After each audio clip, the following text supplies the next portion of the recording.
Sa malalim na dagat na kulay bughaw, may isang balyena na mabay at masayahin. Si Wally! Si Wally! Sa ilalim ng dagat, asul ang paligid. Si Wally ang balyena, malaki pero babit. Lumalanggoy siya nang may ngiti sa labi. Kasama ang mga isda, masayang nagsasabi. Langoy! Langoy! Tara na't maglaro. Sa koral at bato, paikot-ikot pa tayo. Masaya ang dagat, parang isang paraiso.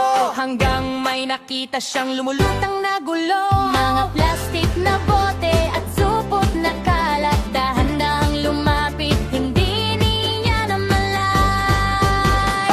Tono, tulungan si Wally. Nakasabit ang basura sa kanyang buntot. Hilahin, tanggalin, linisin agad.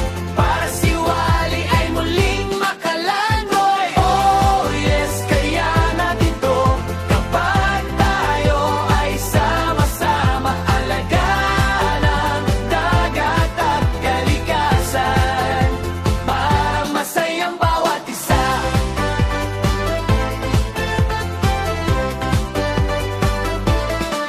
Hindi siya makagalaw, hirap na lungkot. Si Wally, puso niya'y kumakabog. Ngunit may dumating na kaibigang isda. Sandali lang, Wally, tutulong kami ha. Dumating ang pawikan at alimango. Sabay-sabay nilang hinila ang lubid at supot.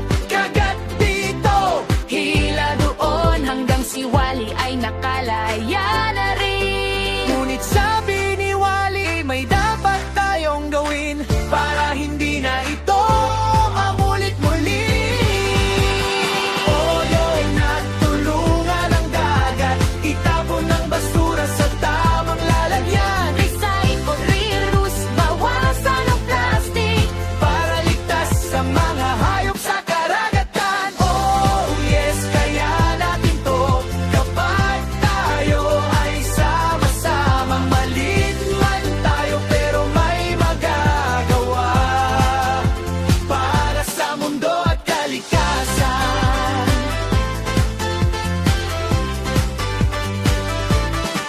Kung may makita kang kalat sa tabi, Pulutin at itapon, wag nang pabayaan. ang dagat ay tahanan ng maraming buhay. Ingatan natin ito araw-araw. Linis dagat.